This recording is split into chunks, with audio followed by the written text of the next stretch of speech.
목표부터 시작해야 되는 그 창조의 과정들이 쭉 이어집니다.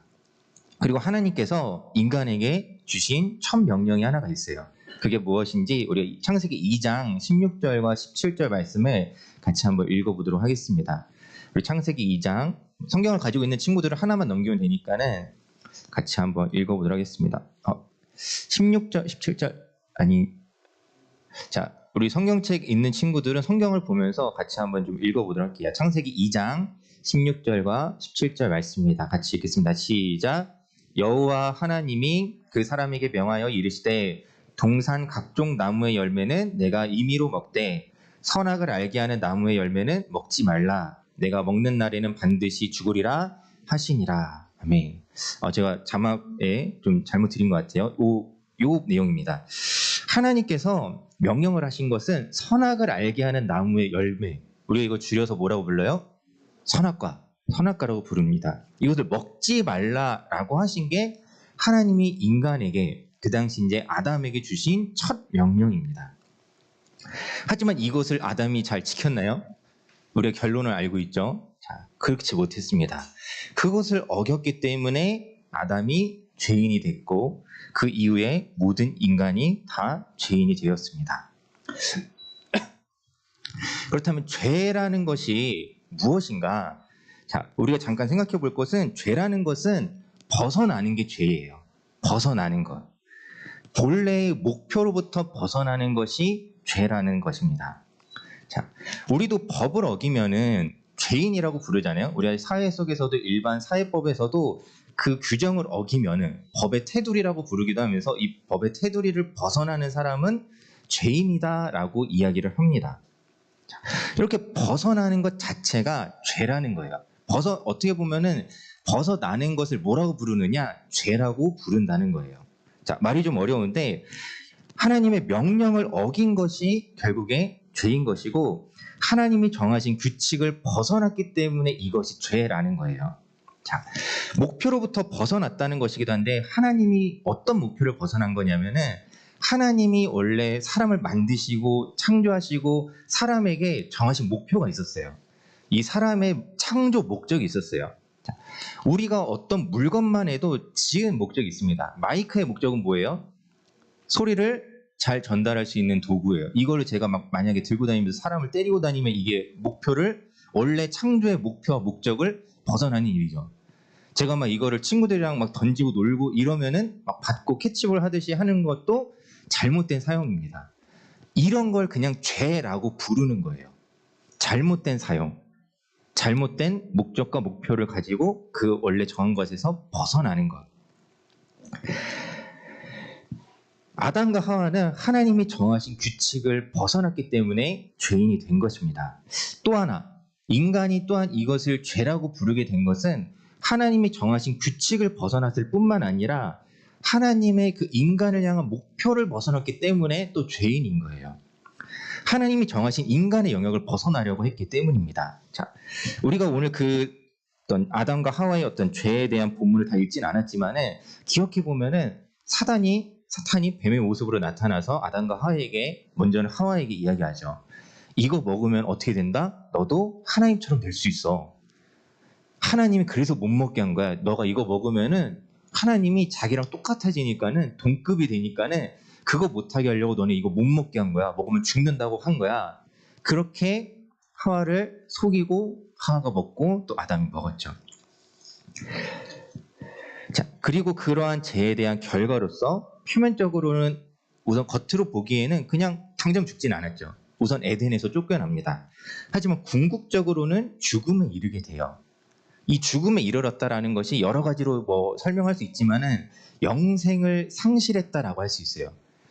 하나님 안에서 원래 인간이 가지고 있던 그 영생, 생명을 잃어버렸다라는 것이에요.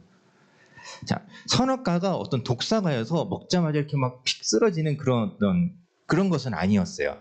지금 아담과 하와만 보더라도 먹고 기절했다라든가 쓰러졌다 이런 것들 없습니다.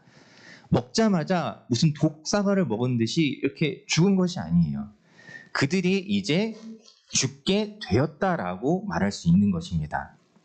자, 하나님의 명령을 어긴 결과 그들은 이제 그 하나님의 명령을 어긴 것이 죄였고 그 죄의 결과로서 그 대가로서 이제 그들이 죽음에 이르게 됐다라는 것입니다. 자, 죄의 대가가 죽음이라는 말은 그냥 쉽게 얘기하면 이런 거예요. 죄 지었으면은 죽어야 돼. 제가 너무 극단적으로 좀 표현한 것 같지만은 그런 쉽게 말하면 그런 거예요. 죄를 지었기 때문에 죽는다라는 겁니다. 하나님이 정하신 그것 또한 하나님이 정하신 규칙인 거예요. 자, 하나님이 분명히 명령하실 때 먹지 말라, 먹으면은 반드시 죽는다라고 말씀하셨어요. 하나님이 지금 어떤 변덕을 부린 게 아니라는 거예요. 하나님은 처음부터 얘기하셨어요. 이거 먹으면은 죽는다. 그리고 그 결과 인간이 이제 죽음에 이르게 됐다라는 겁니다. 아담과 하와가 죄를 지어서 모든 인류가 이제 하나님의 목표를 벗어나고 다 죄인이 됐다라고 하면은 사실 좀 많이 억울하죠. 그렇죠? 우리는 그 얼굴도 못 본 사람 때문에 나까지 죄인이래. 우리 사실 공동 책임 이런 거 별로 썩 좋아하지 않잖아요. 막 누구 때문에 나까지 벌을 받아야 된다라고 하면은 사실 기분 좋지 않잖아요. 그렇죠? 기분 상하죠, 오히려.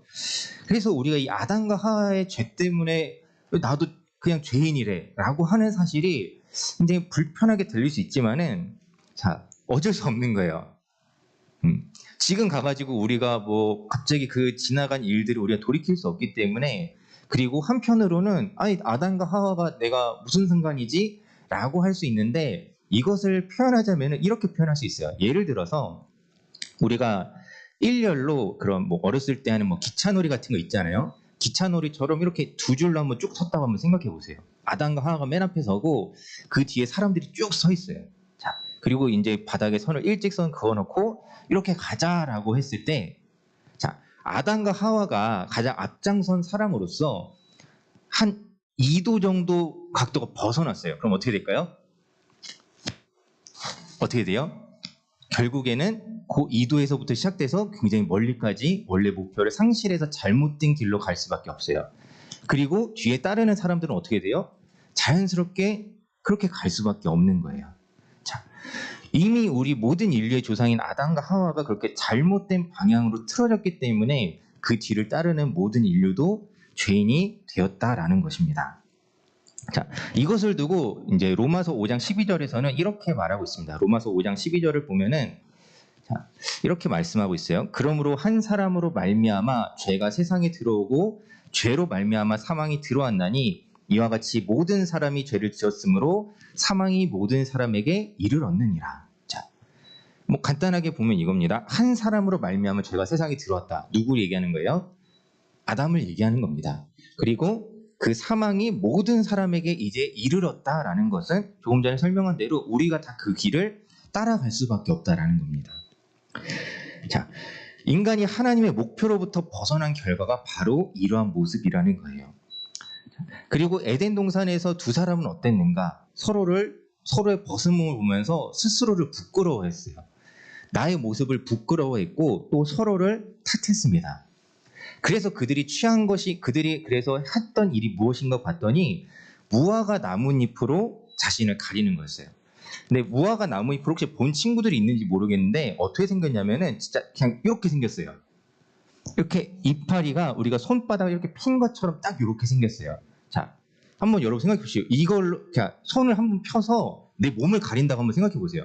한번 자기 손으로 보통 자기 손만한 정도면 될 것 같아요. 자기 손으로 한번 내가 온몸을 가린다고 생각해 보세요. 이거 접으면 안 돼요. 펴야 돼. 펴서. 무화과 나뭇잎이 이렇게 생겼으니까요. 펴서 두 손으로 내 몸을 가린다고 생각해 보세요. 얼마나 가려집니까? 저는 엄지공주처럼 작은 사람이라 그런가요? 그렇지 않죠. 자, 안 가려져요. 지금 인간이 지금 죄를 지은 사람이 택한 방식이라는 게 고작 그 정도라는 거예요. 자, 그리고 이 잎이라는 거는 우리가 가을 생각해 보면은 조금만 건조하잖아요. 금방 말라서 그냥 손으로 이렇게 툭 치기만 해도 바사삭 다 바스라져요.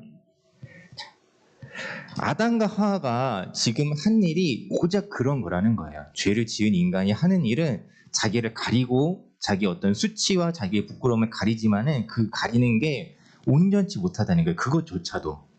그것조차도 못하는 게 우리의 한계라는 겁니다. 아담과 하와가 결국 에덴에서 쫓겨나고 그들을 위해서 하나님이 하신 일이 있습니다. 그것은 바로 그들에게 선물을 주신 건데, 자, 오늘 본문을 보면은 뭘 주셨다고요? 혹시 기억나나요? 오늘 본문에서? 자, 뭘 주셨어요? 세 글자. 자, 가죽 옷을 지어 입히셨습니다. 자, 잘 보세요. 그냥 무화과 나뭇잎을 대신해서 가죽을 주신 게 아니에요. 가죽 옷을 지어 입히셨다라는 겁니다. 가죽 옷.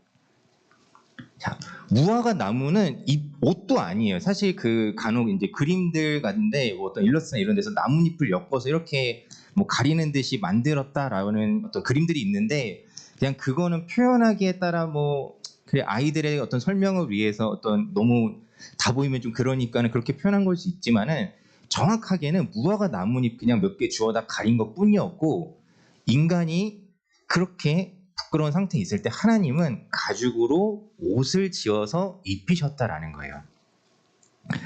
하나님의 방식이 굉장히 다르죠. 사람이 할 수 있는 것과는 전혀 다른 일들을 하신 것입니다. 자, 우리가 이 가죽 옷에 대해서 오늘 좀 더 나눌 거예요. 자, 여러분 혹시 여기서 지금 가죽 옷을 입히셨다라고 하는데, 가죽 옷이라는 건 뭐예요? 이 가죽의 주인이 있다라는 거예요. 무슨 말이냐면은 이 가죽이 지금 무슨 가죽이냐는 거예요. 혹시 뭐 우리 친구들 뭐 지갑이나 혹시 뭐 이런 거에 좀 가죽으로 된 사람도 있나요? 뭐 우리가 뭐 아니면 좋은 구두나 이런 것들 무슨 소가죽이니 뭐 비싼 거 저도 뭐 그런 가져본 적 없지만 뭐 악어 가죽이니 이런 것들이 있단 말이에요.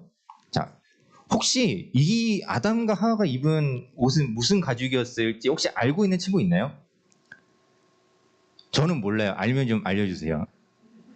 무슨 가죽인지 저는 몰라요. 자, 하지만 잘 생각해 보면은 아담도 몰랐을까요? 자, 한번 질문 볼게요. 아담도 몰랐을 거다. 이 가죽이 무슨 가죽인지. 아니다. 아담은 알았다. 자, 아담이 알았다면은 어떻게 알았을까요? 그냥 보고 뭐 우리 아담 직접 봤으니까 뭐 그것도 맞는 말이에요. 자, 그런데 지금 아담이 이 가죽이 어떤 가죽인지 안다라는 것은 그냥 단순히 어떤 종류의 동물의 가죽의 옷인지를 알았다는 게 아니에요. 예를 들면 뭐 소면 소, 뭐 양이면 양, 뭐 그런 식으로 그냥 어떤 동물 가죽이구나 이 정도의 수준으로 알았다는 게 아니에요. 자, 어떻게 그렇게 생각할 수 있느냐면은 우리가 창세기 2장 19절에서 20절을 보면 압니다. 자, 우리 창세기 2장 19절과 20절 말씀을 같이 한번 읽어보도록 할게요. 시작. 여호와 하나님이 흙으로 각종 들짐승과 공중의 각종 새를 지으시고 아담이 무엇이라고 부르나 보시려고 그것들을 그에게로 이끌어 가시니 아담이 각 생물을 부르는 것이 곧 그 이름이 되었더라.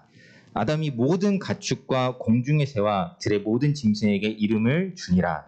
아담이 돕는 배필이 없으므로. 자, 여기서 지금 아담이 돕는 배필이 없으므로는 이제 뒤에 후반 구절이기 때문에 잠깐 생략하고, 지금 아담이 한 일이 뭐예요? 하나님께서 모든 짐승들을, 모든 동물들을 아담에게 이끌어 가시고 아담에게 너가 이름 지어줘 라고 하신 거예요. 자, 이렇게 비유해서 죄송합니다. 제가 아담이고 지금 여기 와 있는 이제 차영단 친구들이 동물이라고 하면은 한 명의 이름을 지어준 거예요. 여러분이 짐승 같다는 게 아닙니다. 오해하지 마세요. 자, 이름을 지어준다라는 것은, 자, 그리고 잘 생각해 보세요. 이름을 지어준다라는 거는 여러분들을 제가 지금 종류로 구별한다는 게 아니에요. 너는 이제 너와 너의 후손은 양이야. 너와 너의 후손은 소야. 너와 너의 후손은 강아지야. 이런 식이 아니라는 거예요. 여러분 혹시 뭐 저번에도 한번 물어봤지만 집에서 반려동물 키우는 사람들 어떻게 이름 지을 때 너는 강아지야라고 짓나요? 뭐 고양이면 너는 고양이야라고 이름을 그렇게 붙이나요? 아니죠. 이름을 붙인다는 것은 그렇게 하지 않아요. 자, 최근에는 뭐 어떤 자기가 가진 어떤 물건에도 이름 잘 짓는 것 같아요. 특히 이제 제 주변에는 좀 본인 차에다 이름을 잘 짓더라고요. 뭐 백호니 은별이니 다 조그만 차들이에요. 자, 이름을 그렇게 붙이더라고요. 네. 그래서 그렇게 애정을 해요. 이름을 붙인다는 거는 그것과 내가 좀 더 애정 관계라는 것을 표현하는 것이기도 해요. 내가 이것을 아낀다라는 의미예요. 그만큼 뭐 제 친구도 그 이제 흰색 뭐 차 종류는 뭐 PPL은 아니지만 얘기하기 좀 그렇지만은 그 흰색 차를 늘 백호라고 불러요. 백호야, 백호야. 그래서 이렇게 보면서 저는 좀 그런 의인하는 거에 대해서 조금 그래서 그래 뭐 그래 너가 백호라니 그런가 보다 하는데 그만큼 대신에 차를 진짜 엄청 아껴요. 엄청 아낍니다. 뭐 특히 요즘 같은 계절에 눈 오고 먼지 묻고 하면은 난리 나요. 세차하러 가야 돼 바로. 그렇게 아낍니다. 자, 이름을 지어준다는 것에는 이런 의미가 있어요. 쉽게 얘기하면은 이제 이거 내 거라는 의미예요. 소유의 의미예요. 소유의 의미도 있습니다. 또 하나는 사람과 사람 사이에서는 이제 너와 내가 특별한 관계가 됐다라는 거예요. 조금은 다르지만은 우리가 친구들을 별명으로 부르는 게 어떤 경우에는 사실 악의적으로 부르는 경우도 있지만은 친한 친구들을 별명으로 부르는 건 뭐예요? 내가 이 사람과 특별한 관계라는 의미가 있어요. 내가 너랑 더 친밀한 관계라는 의미로서 이름을 그런 다른 별명이라는 이름을 지어주는 경우도 있다라는 것이죠. 자, 그렇기 때문에 아담이 지금 이름을 주었다라는 것이 그냥 단순히 그렇게 구별했다라는 의미가 아니에요. 동물 하나를 보면서 너는 뭐야? 너는 누구고? 너는 누구고? 이렇게 다 관계를 맺어가면서 이름을 지었다라는 겁니다. 자, 그렇기 때문에 이 아담이 가죽옷을 입었을 때 지금 이 가죽이 도대체 어디서 난 건지 안다라는 것은 그냥 단순히 뭐 소가죽이네, 하나님 저는 악어 가죽이 좋은데 뭐 이런 수준이 아니라는 거예요. 지금 이 가죽옷을 위해서 희생된 동물이 누군지를 안다라는 거예요. 자, 그리고 아담이 단순히 동물들에게 이름을 지어주고 그냥 너네 알아서 살아라고 한 게 아니라 하나님이 분명히 돌보라고 하셨단 말이에요. 그리고 아담이 죄를 짓기 이전에는 분명히 그 일들을 했을 거란 말이에요. 그러면은 지금 아담은 이 옷이 지금 이 옷을 위해 누가 어떤 동물이 희생됐는지 나와 특별히 내가 아는 그 동물과 그것이 희생됐다라는 것을 안다라는 의미입니다. 자, 제가 오늘 설교 제목을 내 친구 창식이라고 지었는데 창식이라는 이름이 좀 흔치 않아서 그랬어요. 무슨 의미냐면 예를 들면 이거예요. 제가 이렇게 아까 한 번만 더 그렇게 비유할게요. 여러분 짐승 같다는 게 아니고 자 이렇게 있는데 제가 미안해 의연아 제가 이렇게 하면서 이렇게 이름을 지어주다가 너는 창식이야 이름을 지어줬어요. 오늘은 창식이 잠깐만 해줘요. 창식이라고 이름을 지었어. 그리고 내가 나의 죄 때문에 하나님이 가죽옷을 지어주셨는데 봤더니 창식인 거예요. 내 이 옷이 이 무늬가 봤더니 창식인 거야. 아담이 지금 느끼는 감정이 어떤 건지 조금 생각이 드시나요? 제가 지금 좀 어떻게 보면 비유를 하고 좀 웃기게 설명한 것 같지만은 아담 입장에서는 지금 이게 웃기는 상황이 아닌 거예요, 전혀. 굉장히 지금 심각한 상황인 거예요. 지금 나 때문에 내 친구 제가 좀 이렇게 일부러 이름을 좀 이렇게 지어서 좀 웃길 수 있지만은 내 친구 창식이가 나 때문에 죽은 거예요, 지금. 어제까지만 해도 내가 죄짓기 전만 해도 내가 돌보고 아끼고 나와 함께 에덴 동산을 뛰놀던 그 창식이가 죽은 거야, 나 때문에. 이제 그냥 가죽옷이 되어버렸어요. 그리고 이 가죽옷을 잠깐 입어요? 아니요. 평생 입는 거예요. 평생. 이 당시에 뭐 옷이 얼마나 있었겠어요. 이 옷을 저도 평생 가지고 있었을 거란 말이에요. 자, 아담이 그냥 나 때문에 생명이 하나 죽었어. 그냥 나 때문에 동물이 하나 죽었네. 불쌍해라. 이 정도의 수준이 아니라는 거예요. 지금 상황이. 평생을 잊지 못할 아픔과 슬픔을 아담이 가지고 갔을 거라는 것입니다. 자, 하나님께서는 아담을 위해서 그렇게 짐승을 희생시키신 거예요. 그렇게. 금세 사라질 어떤 허접한 나뭇잎 그런 것이 아니라 옷을 지어주셨는데 그 옷을 위해 우리 오늘 설교 제목처럼 내 친구 창식이가 희생이 된 거예요. 자, 하나님께서는 이렇게 죄인인 우리의 그 삶에 우리를 위해서 생명이 필요하다는 것을 이것을 통해서 알려주시는 거예요. 그리고 아담에게 우리의 죄의 대가가 얼마나 무거운 것인지를 이렇게 알려주시는 거예요. 자, 사실 아담이 가죽옷을 입은 것만으로 죄 문제가 해결되는 건 아니에요. 어떻게 보면 그냥 단순히 그 죄로 인해서 느끼는 수치를 가리는 정도밖에 되지 않는데, 이 일을 위해서도 무엇이 필요했느냐? 생명의 희생이 필요했다라는 거예요. 그리고 그 생명의 희생이 그냥 내가 모르는 어떤 생명이 아니라 내가 너무 잘 알던 그 생명이 희생됐다라는 것입니다. 하나님께서는 우리가 이렇게 우리에게 옷을 지어주시는 분이에요. 아담과 하와의 때뿐만이 아니라 우리가 또 옷 입기를 원하시는데, 어떤 옷을 원하시는지 우리가 말씀을 같이 한번 좀 보려고 합니다. 우리 에베소서 4장 24절 말씀을 같이 한번 읽어보도록 하겠습니다. 시작. 하나님을 따라 의와 진리의 거룩함으로 지으심을 받은 새 사람을 입으라. 자, 하나님은 우리가 새 사람 입기를 원하세요. 자, 말씀을 하나만 더 볼게요. 로마서 13장 14절 말씀을 우리 같이 또 읽어보도록 하겠습니다. 시작. 오직 주 예수 그리스도로 옷 입고 정욕을 위하여 육신의 일을 도모하지 말라. 자, 우리가 앞서서 죄에 대한 것들을 잠시 이야기했어요. 죄의 대가는 뭐예요? 바로 죽음입니다. 우리의 이 죄의 문제를 해결해 주시려고 하나님께서는 예수님을 보내셨죠. 그리고 예수님이 우리를 위해서 희생하셨습니다. 예수님은 우리를 위해서 기꺼이 희생하셨어요. 자, 이 당시에 우리가 오늘 살펴본 창세기에서 아담과 하와를 위해서는 그 동물의 생명이 희생되었어요.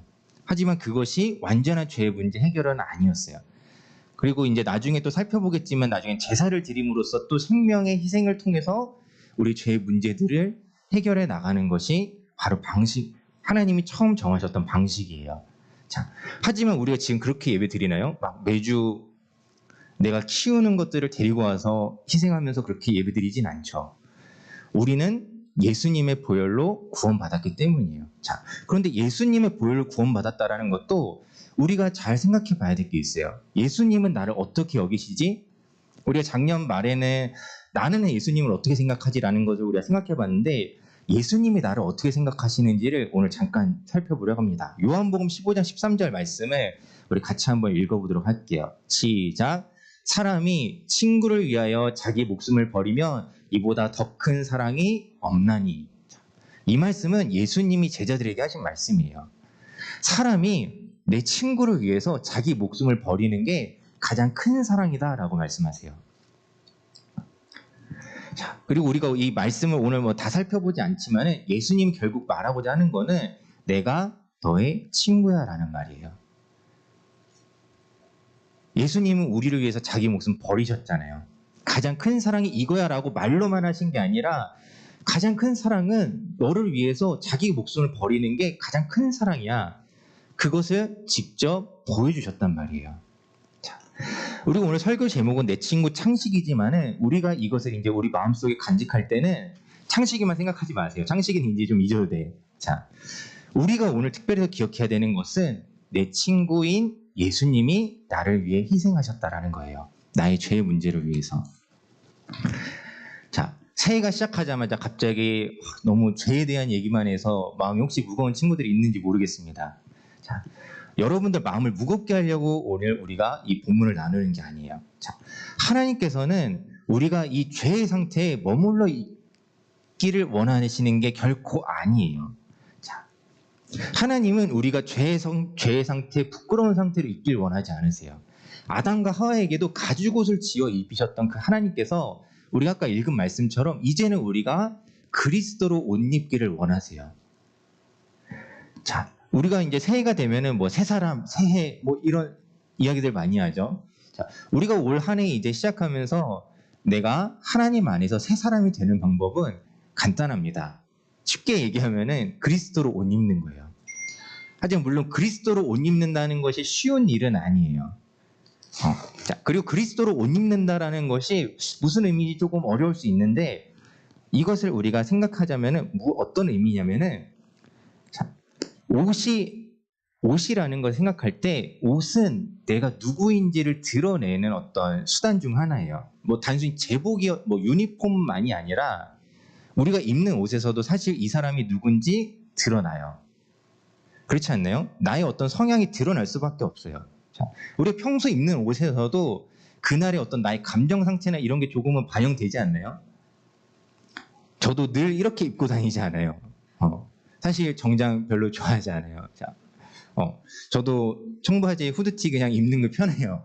하지만은 오늘은 설교를 해야 되고 우리가 예배드리는 이 상황 속에 정장을 갖춰 입는 거죠. 자, 이렇게 옷이라는 것이 그 사람이 어떤 사람인지 그냥 단순히 뭐 직업만이 아니라 어떤 직업의 제복으로서만이 아니라 옷이라는 거는 결국 이 사람이 어떤 사람인지를 드러내 주는 것인데 우리가 그리스도로 옷 입는다라는 것은 결국 내가 그리스도인다우냐라는 거예요.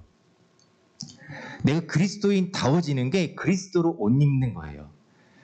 자, 우리가 옷을 보면서 이 사람이 어떤 사람이구나라고 생각하잖아요. 자, 예를 들면은 만약에 여러분 앞에 제가 저 청바지 후드티가 편하다고 했다고 제가 설교 시간에 그러고 왔어요. 운동화에 청바지에 후드티에 이거 머리도 좀 더 대충 하고 그러고 왔다고 생각해 보세요. 여러분이 저를 바라보면서 이건주 목사는 이런 사람이구나 라는 어떤 평가가 되겠죠. 자연스럽게. 마냥 좋은 평가일까요? 우리 목사님은 너무 후리하셔. 너무 자유로우신 것 같아. 라는 말이 결국 긍정적인 의미로 하는 말이 아니라는 것을 알고 있습니다. 자, 그렇게 옷이라는 것은 내가 어떤 사람인지를 드러내 주는 거예요. 자, 우리가 그리스도로 옷 입는다라는 것은 내가 그리스도인다워지는 것을 이야기해요. 이것이 결코 쉽진 않죠. 내가 그리스도인답게 살아간다는 게 어떻게 보면 굉장히 어려운 일이기도 해요. 어떻게 해야 내가 그리스도인답지? 고민해 보신 적 있나요? 어렵죠. 하지만 우리가 그리스도로 옷 입는 것, 그리스도인다운 것을 올 한 해 여러분들이 좀 도전하셨으면 좋겠어요. 그리고 이 그리스도로 옷 입는다는 것을 위해서 예수님이 우리를 위해 희생하셨다는 사실을 우리가 기억했으면 좋겠습니다. 아담과 하와가 자신의 옷을 보면서 자신이 어떤 존재인지를 깨달을 수밖에 없었어요. 그리고 나를 위해 어떤 생명이 희생됐는지를 기억할 수밖에 없었습니다. 우리도 그렇게 살아야 돼요. 나를 위해서 내가 그리스도로 옷 입는다는 것은 나를 위해 죽으신 예수 그리스도가 계시다는 사실을 우리도 기억하고 잊지 말아야 돼요. 그렇게 살아가는 것이 여러분들이 그리스도인답게 살아가는 첫걸음이 되기를 바랍니다. 우리가 올 한 해 2022년에 조금은 더 작년보다는 조금 더 요새 그런 표현들 좀 종종 쓰는 것 같아요. 어제의 나를 뛰어넘는다. 어제의 나를 뛰어넘는 여러분들 되시기를 바랍니다. 어제보다는 오늘도 그리스도인답고 또 내일이 조금 더 그리스도인답고 조금씩이라도 내가 좀 더 주님께 가까이 가고 그리스도인다워지는 우리 드리머 청소년부 되기를 주님의 이름으로 축원합니다. 기도하겠습니다. 하나님 아버지 감사합니다.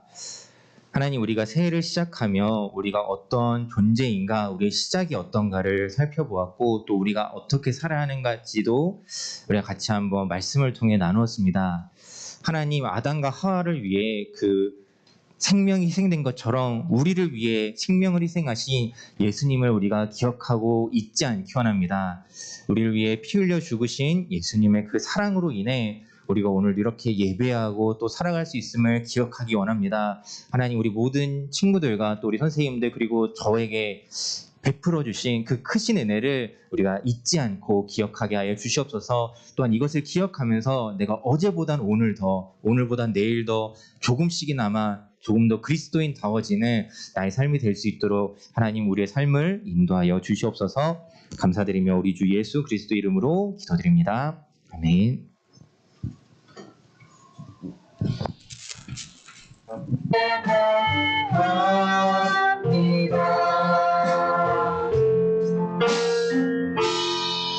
이건주 목사님 나오셔서 금기도 해주시겠습니다.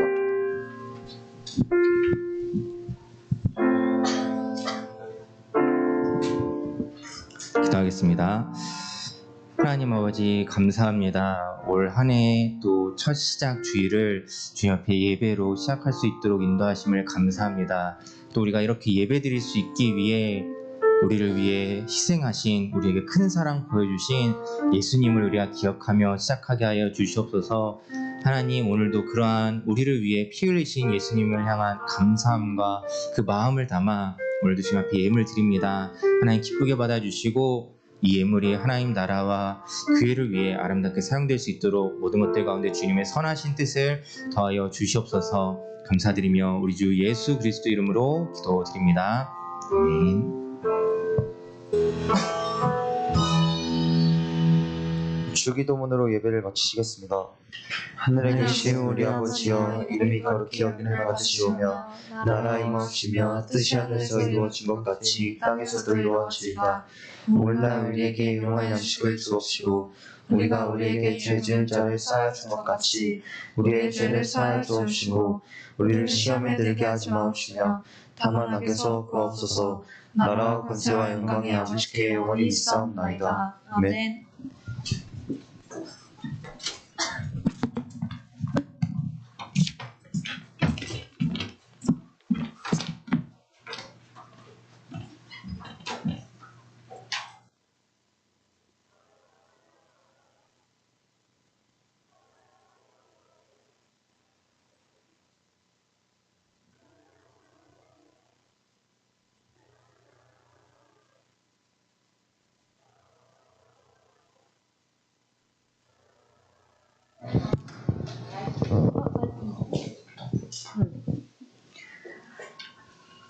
안녕하세요. 올해부터 우리 청소년부 총무를 맡게 된 최미남 교사입니다. 반갑습니다. 항상 우리 이정현 선생님이 아주 낭낭한 목소리로 광고를 해주셨는데 올해는 우리 부장 선생님으로 섬기게 되셨어요. 우리 이정현 선생님이야 우리 교사들 올해도 우리 친구들하고 같이 열심히 우리 드리머 청소년부 위해서 같이 기도하고 예배할 수 있는 우리가 됐으면 좋겠습니다. 그래서 오늘은 사실 광고하고 오리엔테이션을 하기로 이제 공과 대신에 오리엔테이션을 하기로 했는데 광고하고 제가 오리엔테이션 같이 한꺼번에 같이 할게요. 오늘 이제 안내해 드릴 사항은 2시에 본당에서 졸업 예배가 있어요. 우리 중3 이제 고등학교 올라가는 친구들하고 고등학교 3학년 이제 졸업하는 친구들이 있는데 우리 중등부 졸업은 김민수, 김일애, 소승환, 안효원, 윤희찬, 정하원, 홍의민 이렇게고 그다음에 고등부는 소진환, 유도영, 최재찬 이렇게 10명 친구들인데 이 친구들은 1시 40분까지 본당에 모여서 그다음에 2시부터 예배 드릴 수 있게 준비했으면 좋겠어요. 그리고 다음 주일에는 신입생 환영회하고 생일 파티 있어요. 근데 이제 지금 우리가 대면 예배가 안 되잖아. 비대면 예배라 다른 친구들은 온라인으로 하고 우리 신입생 친구들만 이 자리에서 같이 현장 예배 드리기로 했으니까 우리 그렇게 알고 계시면 되고요. 그리고 1월에 그래서 생일이 지금 보니까는 4명이 있어요. 권형훈, 문원준, 차승원, 전윤호 이렇게 신입생 2명이 포함되어 있어. 신입생 2명이랑 그다음에 우리 효원이가 전두환 형훈이가 있는데 보니까 형훈이가 아직 줌으로 들어오는 게 잘 안 되는 것 같아요. 그러니까 우리 전두환 우리 효원이가 다음 주에는 형훈이 꼭 줌 예배 드릴 수 있도록 효원이가 한 번 더 얘기해 주면 더 좋을 것 같아요. 네, 그리고 이제 아까 앞에서 선생님이 잠깐 얘기했지만 우리 선생님들이 조금 반이나 이런 하는 일들이 조금씩 바뀌었어요. 그래서 우리 이건주 목사님 올해부터 말씀 전하실 때 우리 성경 읽기랑 같이 하면서 같이 이건주 목사님 올해 쭉 계속 같이 일해 주실 거고 그 다음에 아까 말씀드린 대로 우리 이정현 선생님이 부장 선생님이 되셨습니다. 한번 인사 나와서 해주시죠. 네.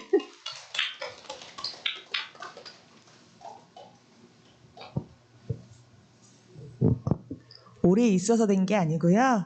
그냥 교회 차원에서 섬기라고 해서 그냥 순종했습니다.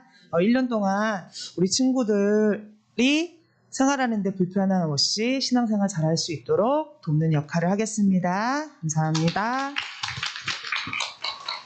네, 그리고 앞에서 말한 대로 그래서 제가 이제 총무가 됐고요. 제가 원래 그 우리 드리머 청소년부 그 줌예배 드릴 때 헌금 어디로 보냈어요? 저한테 보냈죠. 이제 올해부터는 오늘까지는 그냥 제 이름으로 보내셨으면 됐고 내년부터는 우리 유성일 전 부장님께서 회계 회계를 맡게 되셔서 다음 주부터는 우리 유성일 선생님 통장으로 헌금 잘 해주세요. 왜 그러냐면 우리 이 헌금이요 그냥 우리 친구들 이렇게 교제하고 예배드리고 하는 데에도 쓰이기는 하지만 어쨌든 우리 예배나 그다음에 이 헌금들이 쓰이는 곳들이 또 따로 우리 전도하게 되면은 다른 친구들도 오게 되잖아요. 그러니까 그런 데에도 쓰이고 이 헌금이 진짜 소중하게 잘 쓰일 수 있도록 우리 유성일 선생님께서 잘 해주실 거라고 생각합니다. 그리고 항상 우리 예배 드릴 수 있도록 도움 많이 주시는 선생님이시죠. 우리 김희경 선생님. 올해도 우리 김희경 선생님하고 전유수 선생님이 작년에 이어서 올해도 우리가 줌 예배 잘 드릴 수 있도록 많이 도와주고 계세요. 그러니까 여러분들 친구들 이렇게 줌 예배 드리다 보면은 선생님은 가끔 누가 들어왔나 한 번씩 보거든요. 근데 안타깝게 안 들어온 그 친구들이 좀 있어. 그래서 조금 우리 선생님들 많이 준비하시고 열심히 하셨는데 이런 예배를 같이 사실은 현장에서 같이 드리는 게 가장 좋기는 하지만 아쉽지만 그래도 줌으로 예배 드릴 때 한 명이라도 혹시라도 내 친구 중에 나하고 친한 친구 안 왔어. 그럼 어떻게 해야 돼? 전화해서 빨리 들어와 깨우고 해줘야 되겠죠. 이것도 우리 친구들이 같이 해주면 더 선생님들이 더 열심히 준비하고 더 잘하실 수 있을 거라고 생각을 해요. 그리고 다음 주에 또 기대되는데 우리 전희수 선생님이 생일 파티를 또 열심히 준비하시잖아. 그래서 우리 친구들이 한 사람이라도 더 참여하고 더 즐겁게 하면 더 막 에너지가 막 넘쳐서 더 열심히 잘 준비하면 그럼 다음 생일 파티를 더 기대할 수 있거든. 그러니까 우리 선생님들 수고하고 열정적으로 일하실 수 있게 많이들 참여하고 즐겁게 해줘요. 알았죠? 네. 그리고 작년에는 이제 찬양팀, 전도교제팀, 예배팀에서 이렇게 두 팀으로 나눠져서 저희가 이제 공과를 했었어요. 근데 이렇게 하다 보니까는 선생님들도 우리 친구들하고 한 명 한 명 이렇게 교제가 잘 안 되고 그리고 우리 친구들 사이들도 이제 찬양단은 사실 같이 준비하고 그런 이렇게 공감도 형성이 되는데 또 예배팀 전도교대팀하고는 좀 그런 부분이 부족한 부분이 있어서 내년에는 저희가 조금 새롭게 그게 틀을 크게 바꾸지는 않고 그 전도교대팀하고 찬양팀은 그 틀은 가는데 대신에 공과 나누는 거를 조금 형태를 좀 바꿔봤어요. 그래서 우리 친구들 누가 전도 교제팀이고 찬양팀인지는 다 아시죠? 혹시 모르는 친구 있으면 선생님한테 물어보시면 되고 이제 기본적으로 본인이 어떤 팀에 포함이 되어 있는지는 다 알 거라고 생각하고 그 공과 나눔 시간을 조금 저희가 바꿔서 지금은 선생님하고 반이 사실은 저희가 담임제는 아닌데 이제 관리를 하기 위해서 우리 친구들을 이렇게 좀 효율적으로 관리하기 위해서 그렇게 팀을 짰었는데 올해는 조금 다르게 찬양 예배팀 이제 관리는 우리 최수봉 선생님하고 김희경 선생님이 이제 같이 해주셔서 이제 예배 관리나 찬양 준비 그런 거를 준비해 주실 거고 그다음에 전도 교제팀은 우리 유성일 선생님, 이정현 선생님, 그다음에 그다음에 이렇게 전희수 선생님 이렇게 4명의 선생님이 우리 선생님들이 이제 전부 우리 친구들을 같이 관리라기보다는 교제 조금 더 이제 교제할 수 있도록 좀 팀을 나눠봤어요. 그래서 이 친구들이 이제 관리는 우리 선생님들이 하지만 공과는 어떤 선생님 반에 들어서 어떤 친구들과 나눌지 아무도 몰라. 아무도 몰라서 이거 아이디어 내신 선생님이 저는 너무 이 생각이 너무 기발한데 우리 선생님들도 그렇고 우리 친구들도 어떻게 보면은 좀 더 활동적으로 서로 교재를 나눌 수 있는 시간이 될 수 있을 것 같아요. 그래서 반이 정해져 있지 않아요. 우리 팀만 정해져 있지 반은 정해져 있지 않은데 한 반에 한 6명 정도 들어갈 수 있게 해서 우리 선생님이 지금 하나, 둘, 셋, 넷, 5명의 선생님이잖아요. 그럼 5명 정도 이제 많으면 이제 우리 친구들이 전도를 많이 해가지고 더 많이 늘어나면 반을 더 늘려야 되긴 하겠지만 어쨌든 5명 최대 6명까지 들어갈 수 있는 반이 이제 생성이 되면은 수강 신청하듯이 어떤 반이든 그냥 들어가는 거야. 들어가면 그 반에 어떤 선생님이 들어갈지는 몰라. 근데 이 반을 계속 쭉 가게 되면 또 우리 또 식상해지잖아. 그치?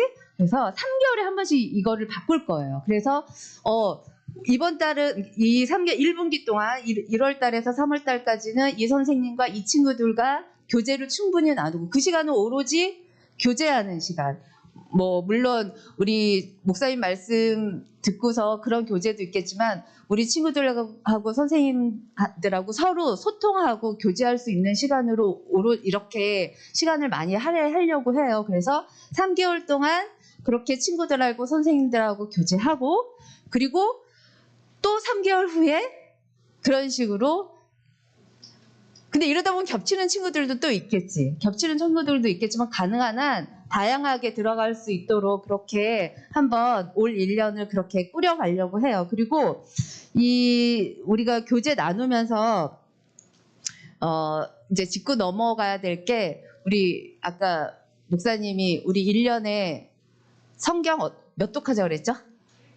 1독하기로 했죠. 그래서 그 교재 시간에 이제 성경 1독을 목표로 해서 우리 그 연초 아마 지난주에 성경 읽기표 아마 받으셨을 거예요. 근데 이게 조금 글씨가 너무 작고 스케줄 관리가 조금 안 될 것 같다라는 그런 의견이 있으셔서 다음 주 정도에 다시 우리 일정에 맞을 수 있게 이 일독을 할 수 있는 계획표가 다시 나가긴 할 건데 이번 주는 주보에 보면은 읽기표 나와 있죠. 이번 주 성경 읽기표 요거 참고하시면 돼요. 참고하셔서 우선은 이제 커뮤니티 방에 인증샷 올려주는 것도 좋고 그것 좀 쑥스러우면 어쨌든 체크를 하세요. 체크를 하셔서 그래서 그 반에 한 달에 한 번씩 선생님한테 제출을 해요. 내가 한 달 동안 얼만큼 읽었습니다 하고 제출을 하면 선생님 보고 이제 취합을 해서 시상을 할 예정이에요. 그러니까 이게 꼭 선물 받기 위해서 한다기보다는 이제 우리가 밥 먹듯이 영의 양식을 하루 3끼 먹듯이 밥을 먹듯이 우리가 그렇게 매일매일 영의 양식을 먹을 수 있는 우리 친구들이 드리머 청소년부가 됐으면 좋겠어요. 그래서 나 이제 성경 일독했어 하고 친구들한테 아마 그 밖에서도 친구들한테나 엄마 아빠나 그 어른들한테 저 성경 일독했어요 하면 그런 게 굉장히 뿌듯함으로 너네들한테도 어떤 성취감을 얻을 수 있는 좋은 계기가 될 거라고 생각하거든요. 그래서 매달 성경 읽기표가 배부되고 그거에 매일 체크해서 하면은 한 달에 한 번 시상을 하는 걸로 그렇게 하도록 하겠습니다. 제가 오리엔테이션 할 내용은 이제 요게 끝인 것 같은데 어쨌든 올 1년 한 해 우리 친구들하고 선생님들하고 정말 대면하지 못하는 아쉬움들을 이렇게 저희가 어떻게 해서든지 우리 친구들과 교제할 수 있도록 선생님들이 많이 생각하고 있어요. 그런 만큼 우리 친구들도 부응을 해줘야지 우리 선생님들이 더 기운이 나서 어떻게 하면 우리 친구들한테 더 좋은 거, 더 마음에 와닿을 수 있는 거 그런 거를 드릴 수 있을지 생각을 많이 할 수 있을 것 같아요. 뭐든지 피드백이 좋아야 돼.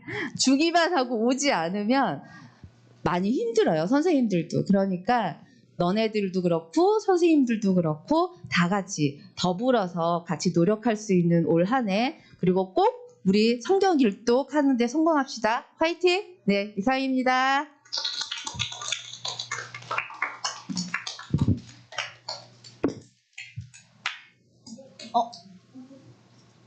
오늘은 요거 이렇게 따로 공과 없고요. 이렇게 마무리하는 걸로 하겠습니다. 다음 주에 보도록 해요. 안녕.